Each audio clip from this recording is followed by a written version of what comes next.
My name is Chandrika, and along with Chaitanya, it is our joy to share Sunday service with you. And today's topic, ego, friend or foe. It's an interesting concept for many of us. And when you read, blessed are those that are poor-spirited, for theirs is the kingdom of heaven, or you read about if you seek to have everything, seek to have nothing. Or you read in the Bhagavad Gita, you need to stand aloof from your actions. How do you do all that?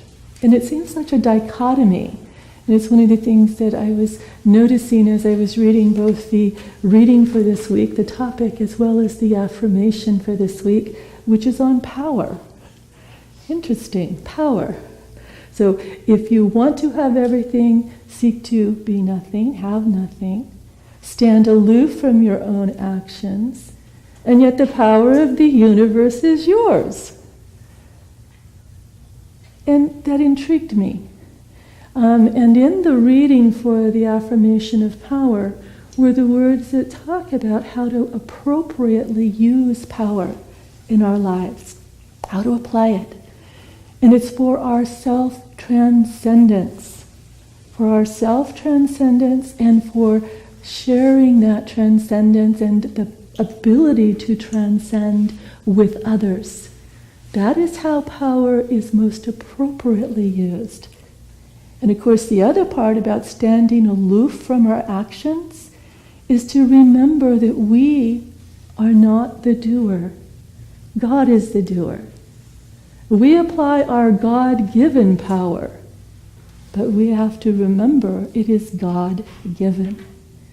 And one of the things that frequently breaks my heart on the spiritual path is the fact that so many devotees struggle a long time. They struggle and struggle, sometimes with the same challenge. In other words, not just a month or two of a trial and tribulation, but for years they struggle with the same karma, the same patterns, the same situations.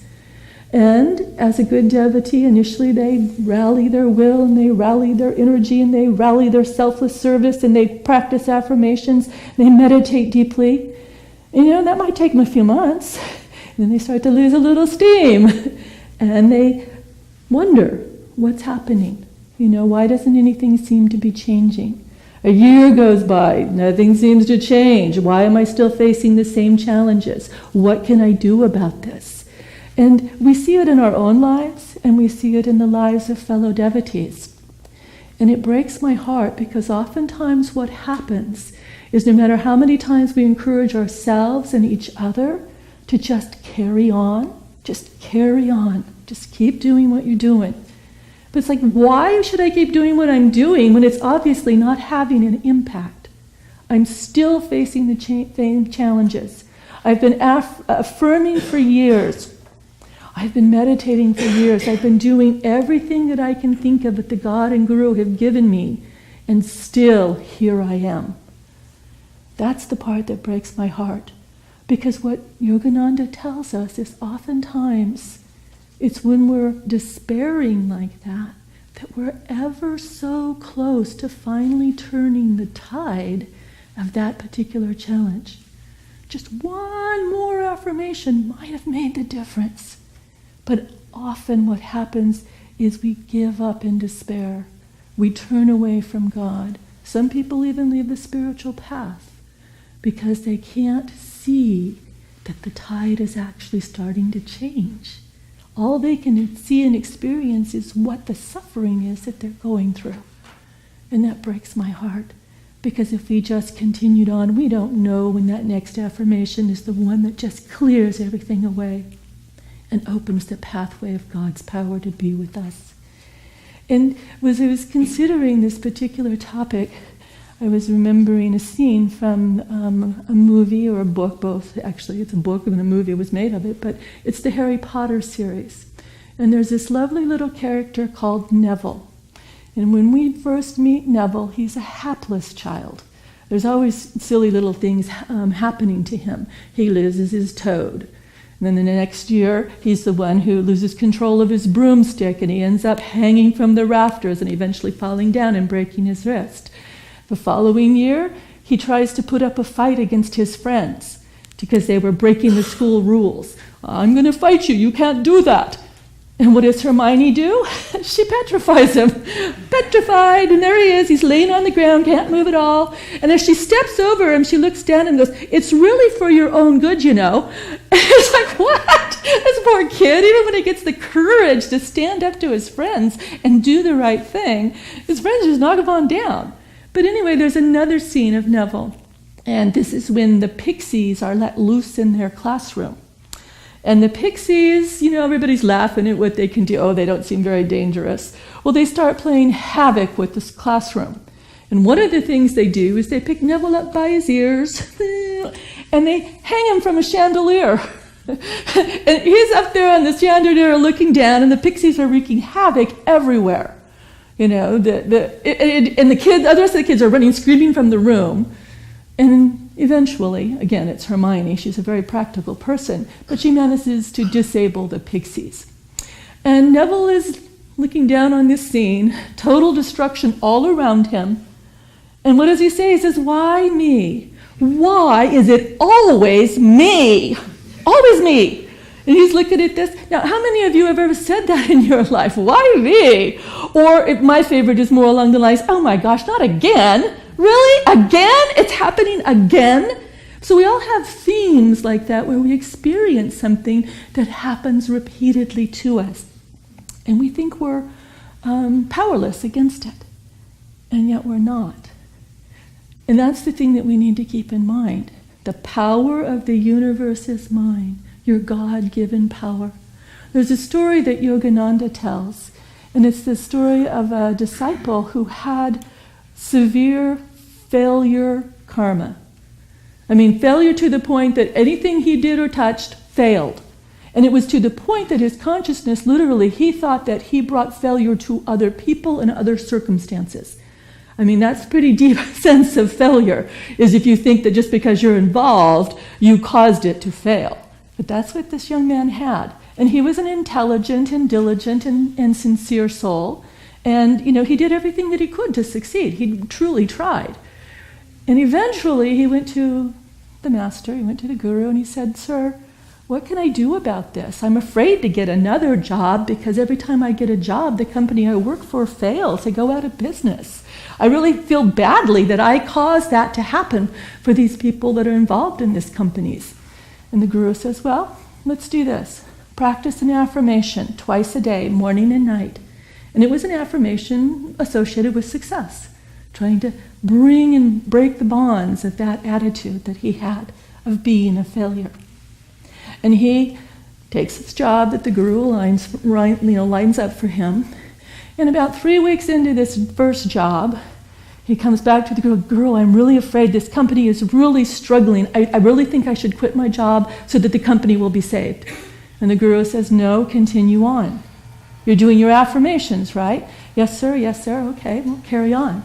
Well, about a week later, the company folds. He and everybody else loses their job. And he goes to the guru and said, sir, he goes, no worries, keep doing your affirmation, I'll get you another job. And the disciple goes to this new job that the guru lines up for him. And about 3 months into it, he starts to say, sir, I'm starting to see the signs that this company is failing. Are you sure you really want me to stay here? I'm concerned again.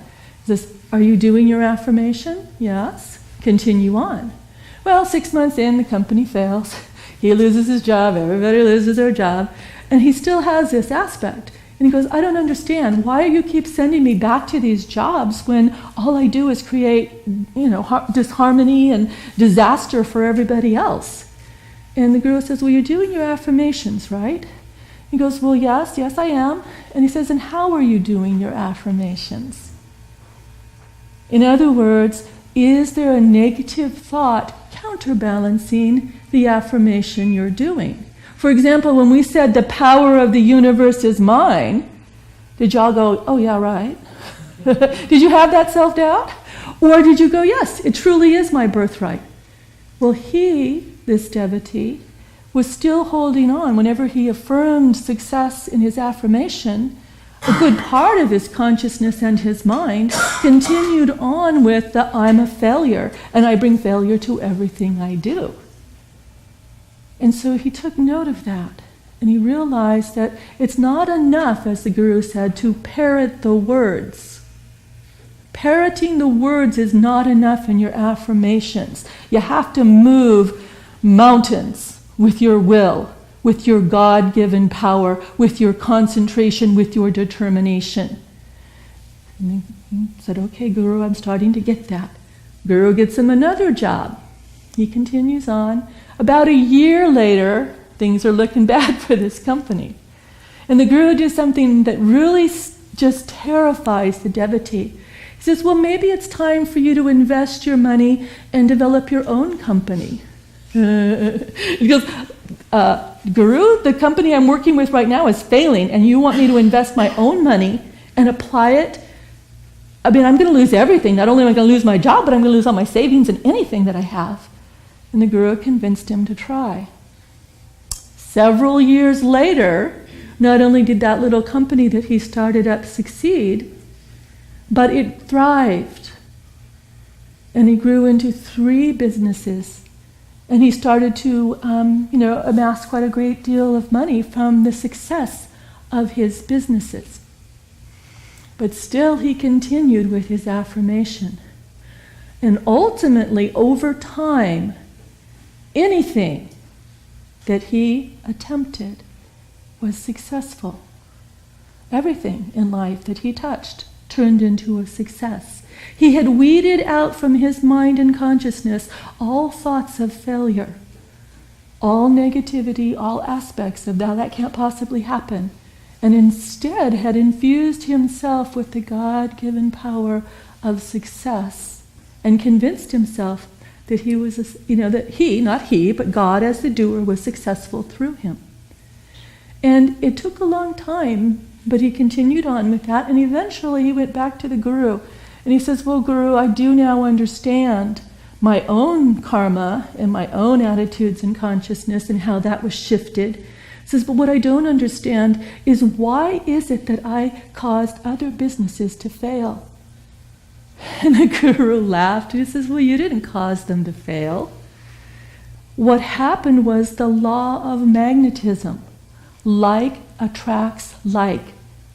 So you were attracted to businesses that also had failure karma or failure consciousness.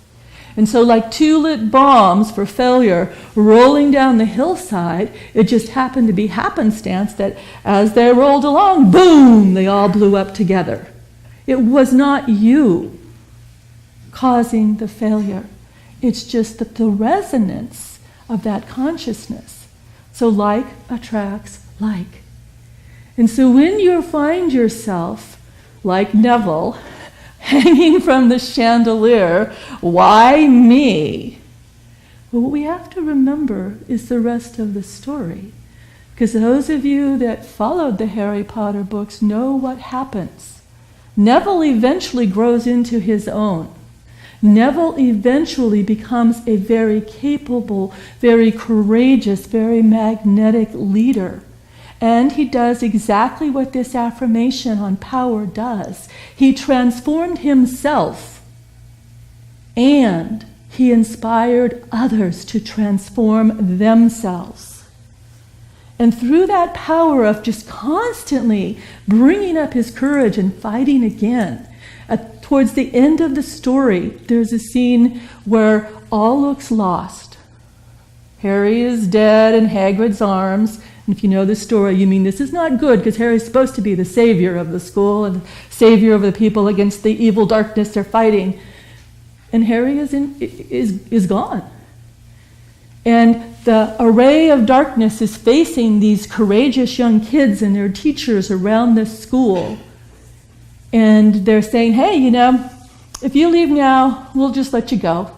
We won't kill you all. But if you stay and fight, we're going to kill every last one of you. That's essentially the message they're getting. And they're kind of looking at each other. These are the folks who've been defending their school and fighting for good. And who steps forward but Neville? And Neville steps forward and says, I will continue to fight. And what happens? He's humiliated. He's defeated. He's tortured in front of everyone. And he's tortured and he looks like he can't possibly get back up again. But he gets back up. He gets back up. And know what he does? He strikes the blow that turns the tide. He strikes the blow that brings hope back to those who are fighting the good fight.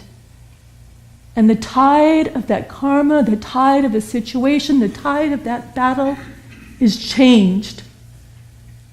And changed so that it ultimately good wins. But what did he have to go through?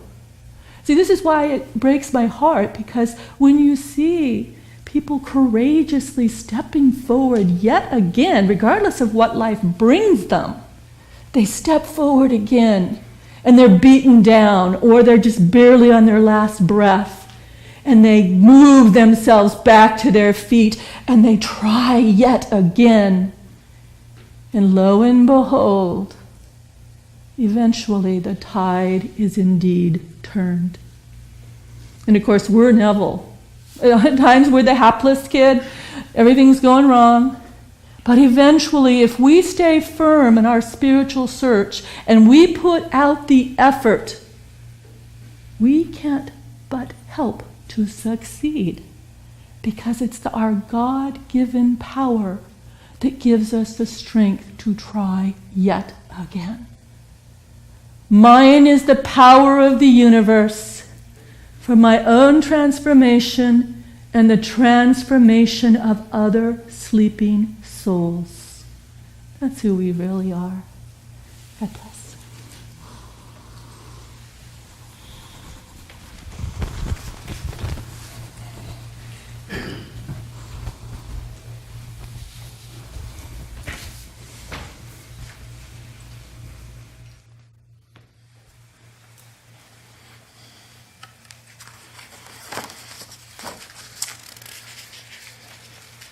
Ego, friend or foe?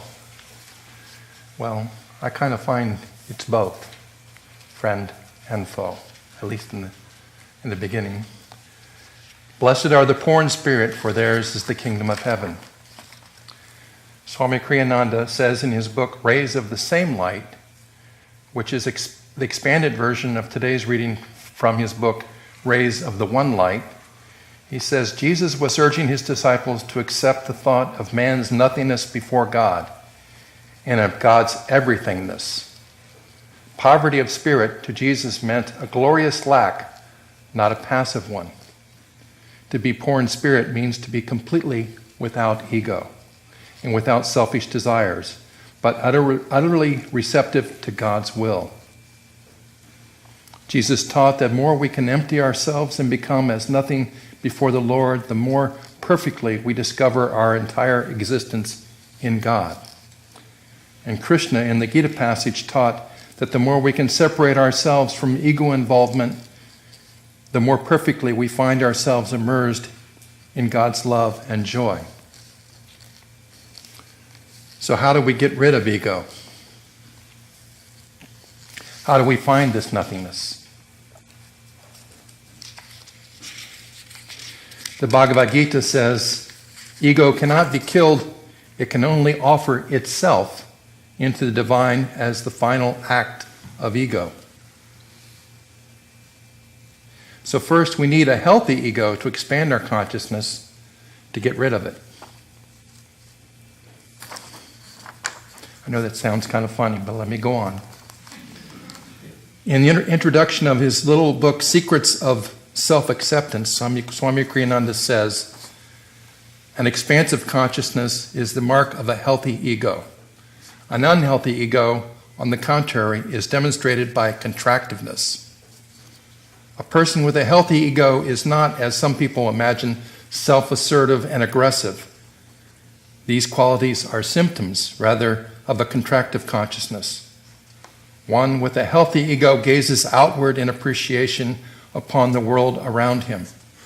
He seeks to understand rather than to be understood, to relate to rather than be related to. He is self-giving and empathetic.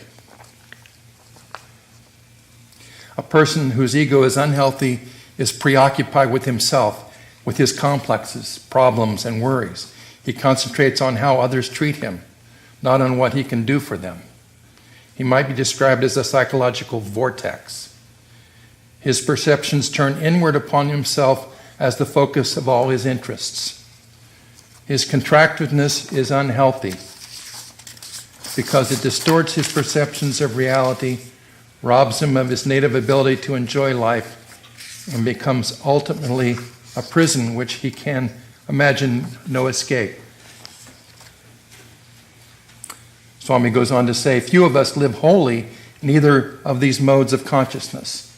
Sometimes, and in certain ways, we are expansive, but we are also contractive at other times and in other ways. If, however, we seek to live wisely and well, which I believe most of us do, we gradually learn the expansiveness leads to self-fulfillment, whereas contractiveness is the surest route to self-limitation and suffering.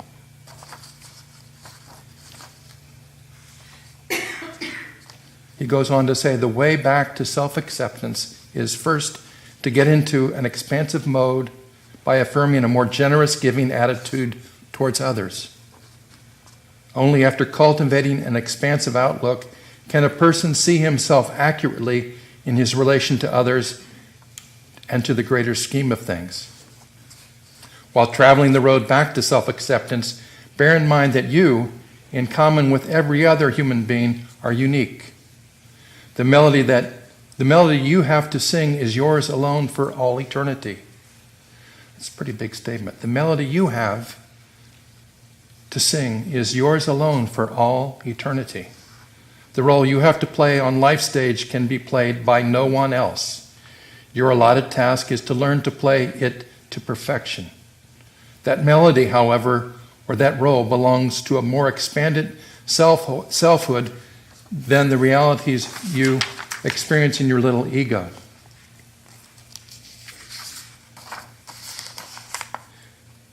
Transcend all limitation by contemplating an ever more expanding vistas of reality. Ultimately, you will discover who you really are behind the ego mask that you, in common with most human beings, wear. Our egos like to tell us we are great, and also it really likes to tell us we are schmucks. Two sides of the same coin. To get to the center of the coin, not being great, not being a schmuck, to the center of the coin is where nothingness lies. Okay?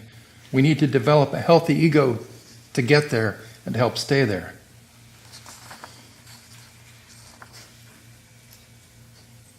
So to get an idea of healthy egos, let us look at two goats well known in the world. GOAT is an acronym representing the greatest of all time. Greatest of all time. GOAT. The two goats I would like to look at are Michael Jordan and Tom Brady. Michael Jordan in basketball, Tom Brady in football. Some of you people may not be that familiar with this, but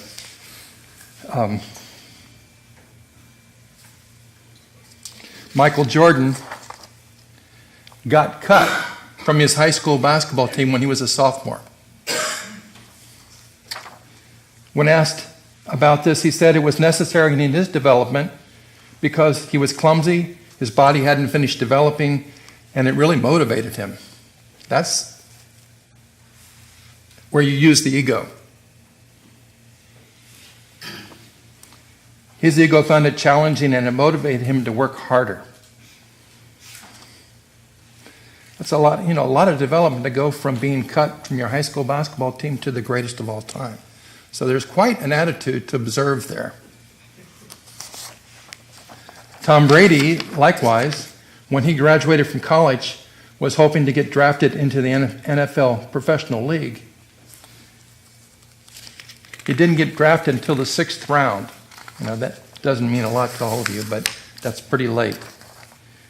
And he was the 199th player chosen that year. That's how many people were chosen in front of him. 198 were chosen in front of him before he was chosen.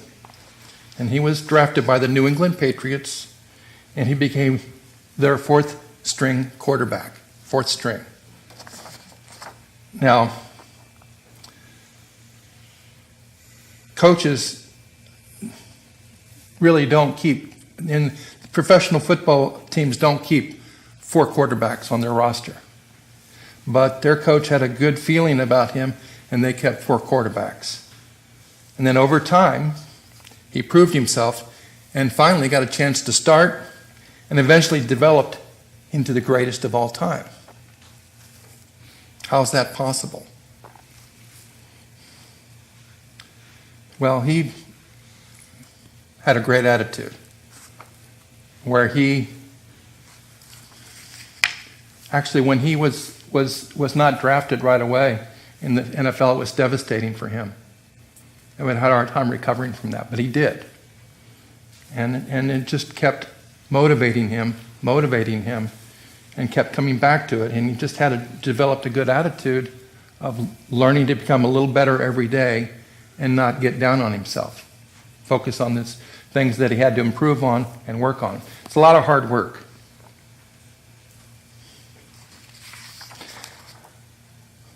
I don't know what the spiritual directions are for these 2 goats,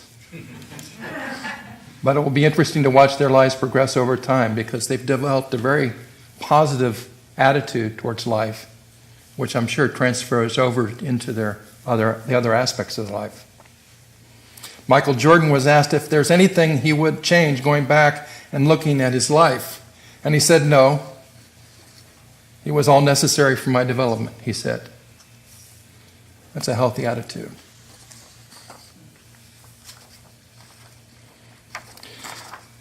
I would like to emphasize that we are very lucky to have meditation and Kriya Yoga as a shortcut to a healthy ego. And eventually to offer a healthy ego back into the divine. Now I'm going to add something here in the talk that I didn't write. I remember singing in the ensemble group Palo Alto, Ananda Palo Alto, Raghu, Sabari, Karen Gamal, Dambara, myself, Pavani. And we wouldn't sing for 4 to 6 weeks, and we get back together, and you don't have a director when you sing in a small group, an ensemble. And we get back together, and we'd sing together a song, and it would be better than we'd ever experienced it. Now, how's that possible? Because we all meditated and did Kriya Yoga. It takes you to a different place, allows you to reconnect and tune in to where Swami got the music from. That's the advantage of having meditation and Kriya Yoga. A long time ago, I received Kriya for the first time from Yogeshari Black in Detroit. Yogeshari Black was Master's second most advanced male disciple. As most of you know, before every Kriya initiation, you meditate for 30 minutes. In Detroit, we were meditating in a hallway. It was a very long hallway with quite a few people. I think there must have been 100 people along 2 sides of a hallway. And Yogeshari Black came in to the middle of that, about the last 10 minutes, and sat down and meditated with us. And then he gave a talk. And I remember it like it was yesterday. This is 1973. I ended up being only 10 yards away from where he was sitting, and I remembered him to say that the spiritual life is really quite simple. It's like a floodgate. Just have to know how to open the floodgate. That's the gist of what I remember about his talk, opening the floodgate. About a year ago, I had a realization about the talk. The floodgate is located at the medulla oblongata, and all you have to do is relax that area and let go, and you can open the floodgate. I must say that sometimes I can open it a little bit. Sometimes it's easier than others. And I can especially open it when I direct the choir. I don't know why that is, but it just happens. But I found that when I get done directing, I feel awkward up there in front of the congregation. My ego always wants to take credit when the song was over. I know I'm not supposed to feel that way, but it seems that that's where my mind always wants to go. Then it dawned on me that I need to stop the flow of energy to my ego and give the credit to God. So how could I do that? I've always taught the choir to open themselves to Divine Mother and project the energy of the words to the congregation along with the song and the melody.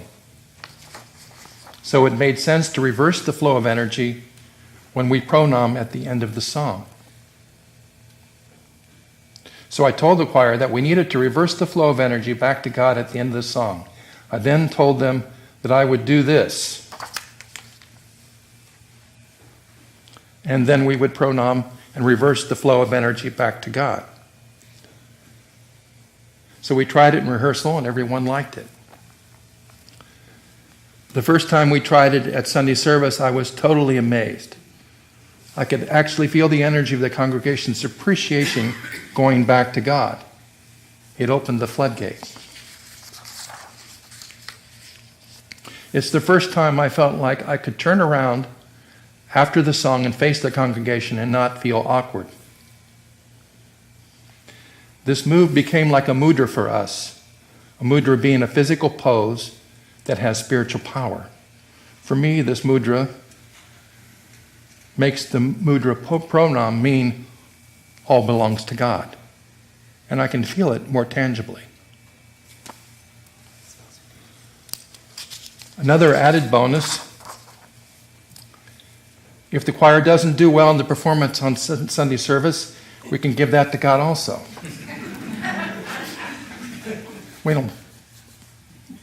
He can take some blame. I'd like to leave you today by saying, let us develop healthy, expansive egos, open the floodgate, and give it all back to God, our source. Om.